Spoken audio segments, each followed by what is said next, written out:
But another example I wanted to talk about today, Justin Webb, who's a presenter on the Today programme, and you may have heard this story. Yeah. So he said he was I don't know what he was talking about, but he mentioned trans women, and the phrase he used was trans women, in other words, males. Right? Now that statement is a statement of fact. It's truth. There's no ambiguity about it. No trans woman is going to argue with the fact that they are a male. Loads do. I actually think they accept that they are males who they believe have transformed into women or whatever. But trans women, by their very nature, must be male, because otherwise they wouldn't be a trans woman. They would be a woman, wouldn't they? If they were a female, they would be a woman. But then all trans women are women. And this use of language or whatever. The point is that somebody complained about Justin Webb saying that. Whether it was one person or 10, I don't know. I should imagine. I think it was one. I would imagine it was one person or a very small number of people.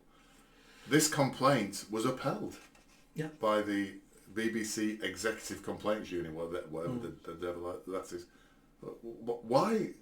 Why would they uphold that complaint, given it is simply truth?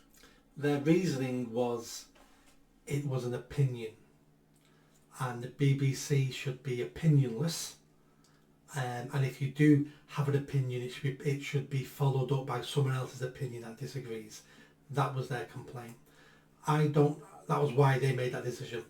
I don't see someone saying trans women, biological men, is an opinion. It's fact.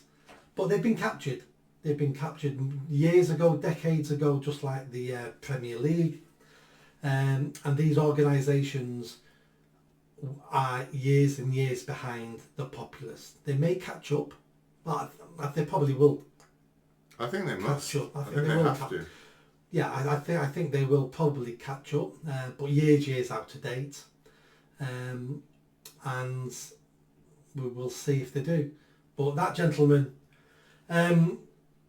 works for the BBC, so he should know better. I think there'll be lots and lots of opinions he has that me and you will disagree with him on. He probably thinks it's, the country's institutionally racist. He probably thinks that there'll be lots of things he thinks about. What, Justin Webb thing? Yes. Oh, you mean in addition to saying trans women are male? Yeah, no, I think if you work at the BBC, you're basically woke, and he'll be woke. Yeah. He's just woke apart from the trans issue. I see. A little bit like Graham Linehan. Yeah. He's basically woke, yeah, apart from the one issue of trans. Yeah.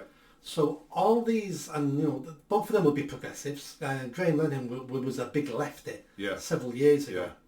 And what happens with these people is they're quite happy taking on board the status quo and saying that's fact and that should be our social norm and social morality, because everyone around me seems to agree with it, and I was born into this era, and that's what both of them have done. Gay rights and anti-racism, and they buy into all that because it's always been around since I've been an adult. But when something new comes along, they've not been brainwashed into that, and suddenly their intelligence goes, oh, that's a bit weird. Nothing else was weird before that, because they took that as social they've been indoctrinated. Exactly. But the new thing's the weird thing, and once they push back on that, they're an apostate, and they won't go after apostates crazy, which we've talked about before. Yeah. They can't have apostates, because if we have people in our group leaving saying we're all mental, then more people will leave saying we're all mental, and then people might think we're mental. If you like that video, don't forget to subscribe to the channel, hit that notification bell and comment. And if you like what I'm saying about running for Mayor of Greater Manchester, then stick around, tell your family, tell your friends. The only way I'm going to have a chance of winning is a grassroots movement, so be part of that movement and hit that bell. Thanks.